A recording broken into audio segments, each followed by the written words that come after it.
The Assembly will now hear an address by His Excellency Muhammad Shehbaz Sharif, Prime Minister of the Islamic Republic of Pakistan. I request protocol to escort His Excellency and invite him to address the Assembly.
بسم اللہ الرحمن الرحیم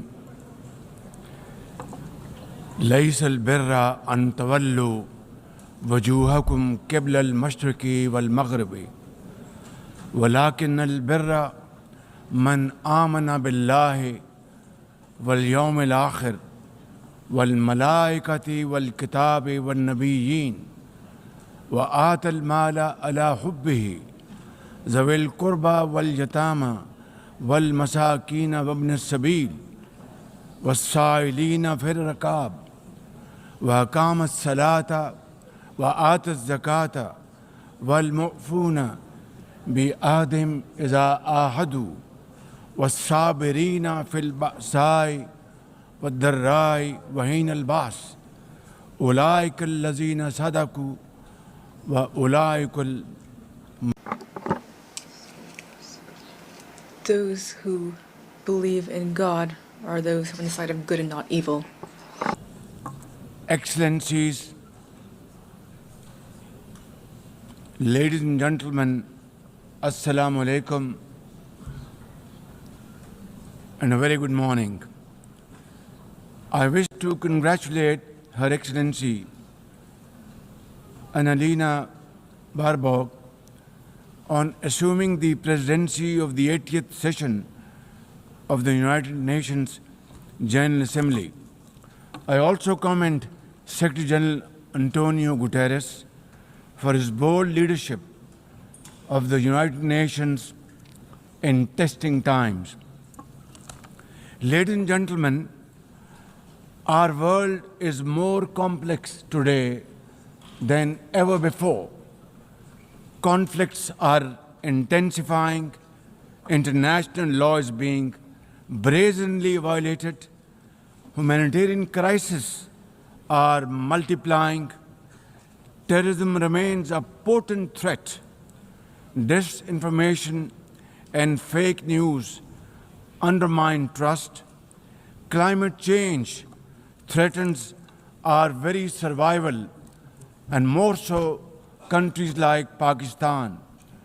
Today, multilateralism is no more an option.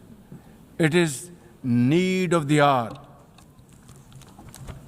Excellencies, Pakistan's foreign policy, guided by the vision of Quaid-e-Azam Muhammad Ali Jinnah, is based on peace, mutual respect, and cooperation. We believe in the peaceful settlement of disputes through dialogue and diplomacy. Last year, from this very podium, I had warned that Pakistan would act most decisively against any external aggression. Those words of mine proved true. I hope it didn't. But then that is destiny. When in May this year, my country confronted unprovoked aggression from our eastern front, the enemy came shrouded in arrogance. We sent them back in humiliation, delivering our bloody nose. Excellencies, India sought to extract political gains from a human tragedy by spurning my sincere offer of an independent international investigation into the Pahalgam incident. Instead, it attacked our cities and targeted our innocent civilians. When our territorial integrity and national security were violated, our response was in accordance with the right of self-defense under Article 51 of United Nations Charter. Our valiant armed forces, under the stellar leadership of Field Marshal Syed Asim Munir, mounted an operation of stunning professionalism, bravery, and acumen, repulsing the enemy's attack under Air Chief Marshal Zahir Babar Sidhu. Our falcons took flight and etched their answer across the skies, resulting in 7 of the Indian jets turned to scrap and dust. A decisive response.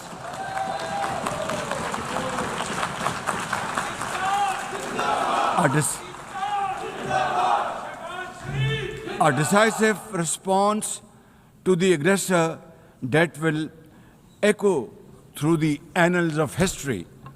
To the fearless architects of this victory, to every officer and soldier, heirs of our martyrs, their names are forever engraved in glory.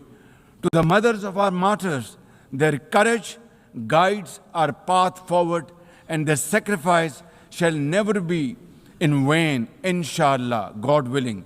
And to every Pakistani, you stood as one unbreakable wall, a bunyanum marsus. Excellencies, though in a position of strength, Pakistan agreed to a ceasefire facilitated by President Donald Trump's bold and visionary leadership. We express our deep appreciation to him and his team for their active role in bringing about the ceasefire. President Trump's efforts for peace helped avert a more threatening war in South Asia. Had he not intervened timely and decisively, the consequences of a full-fledged war would have been catastrophic. Who would have lived to tell what happened? And therefore, in recognition of President Trump's wonderful and outstanding contribution to promote peace in our part of the world, Pakistan nominated him for Nobel Peace Prize. And I think this is the least we could do for his love for peace. And I think truly he's a man of peace. Ladies and gentlemen, We're also grateful to our friends and partners, including China, Turkey, Saudi Arabia, Qatar, Azerbaijan, Iran, UAE, and of course, UN Secretary General for extending their diplomatic support to Pakistan at this crucial time. Excellencies, we have won the war, and now we seek to win peace in our part of the world. And this is my most sincere and serious offer before this august assembly of the world nations. Pakistan stands ready for a composite, comprehensive, and result-oriented dialogue with India on all outstanding issues. South Asia requires, ladies and gentlemen, proactive rather than provocative leadership. India's unilateral and illegal attempt to hold the Indus Water Treaty in abeyance defies the provisions of the treaty itself as well as the norms of international law. Pakistan has made it abundantly clear, and let there be no doubt once again in anybody's mind, as I said last year in this hall, from this podium, we will definitely and ardently defend, inshallah, the inseparable right of our 240 million people on these waters. To us, any violation of this Indus Treaty represents an act of war. Ladies and gentlemen, through this august House, I wish to assure the Kashmiri people that I stand with them. The people of Pakistan stand with them. And one day soon, inshallah, India's tyranny in Kashmir will come to a grinding halt. Kashmir will gain its fundamental right to self-determination through an impartial plebiscite under the auspices of this very organization, United Nations. Excellencies, the plight of the Palestinian people is one of the most heart-wrenching tragedies of our times. This prolonged injustice is a stain on the global conscience and our collective moral failure. For nearly 80 years, the Palestinians have courageously endured Israel's brutal occupation of their homeland in the West Bank.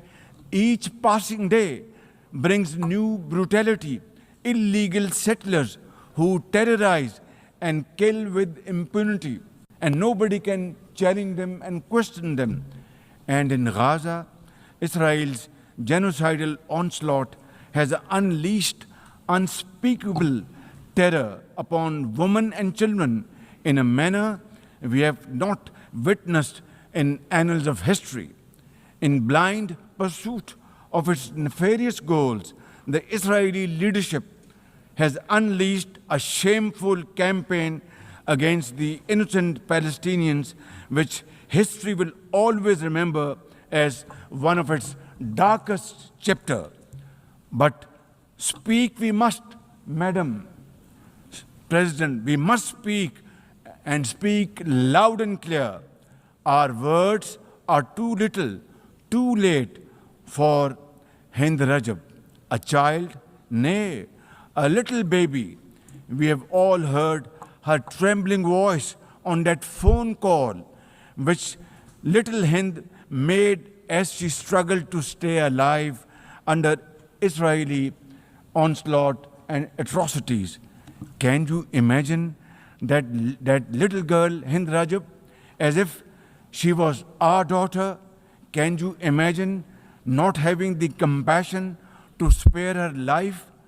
My agony and the agony of the entire Muslim Ummah, indeed, I think, the agony of all the nations on the planet is that we failed Hind Rajab, and she will not forgive us in this world and the world hereafter. As they say, ladies and gentlemen, the smallest coffins are the heaviest to carry. I, for one, would know for I too carried the tiny coffin of a 7-year-old Irtiza Abbas during the recent confrontation with India. He was only 6 years old. Therefore, we cannot and we must not fail these children of Gaza or any child anywhere in the world. We must find a path to a ceasefire now and just now. Pakistan firmly supports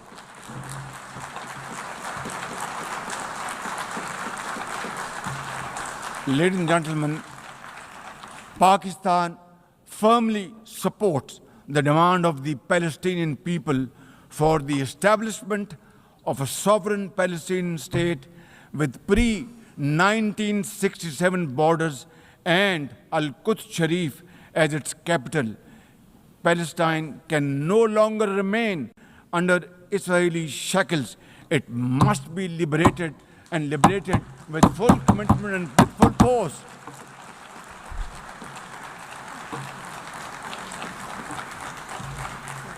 Excellencies, as far as Pakistan is concerned, we were among the first to recognize Palestinian statehood in 1988.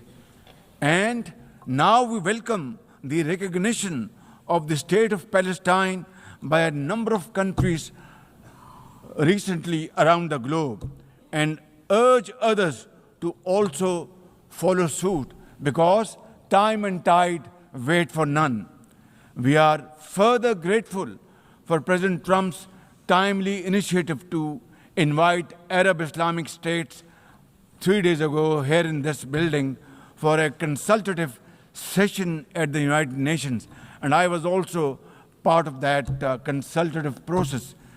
And I think, and I hope and pray to God that it has rekindled hope for a ceasefire in the nearest future, for which the credit must again be attributed to President Trump for this peace initiative. Excellencies, Israel's recent attack on Doha and its continued violations of the sovereignty and territorial integrity of numerous countries is reflective of its rogue behavior. Pakistan stands unwaveringly with our brothers and sisters in Qatar. We also support all efforts for a peaceful resolution of the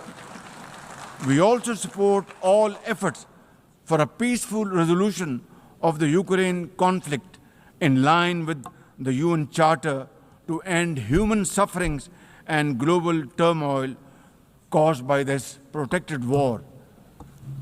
Madam President, Pakistan condemns terrorism in all its forms and manifestation. For over 2 decades, Pakistan has been at the front line of global counter-terrorism efforts, having suffered over 90,000 people.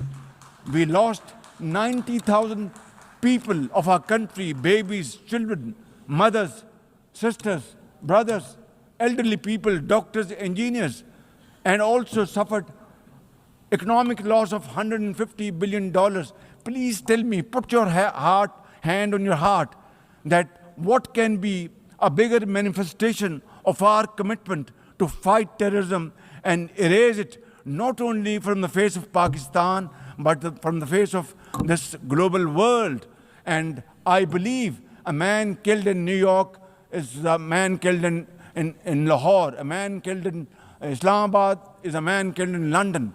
It's a global village. So I think unless and until terrorism is defeated hands down, this world will not be a peaceful place to live.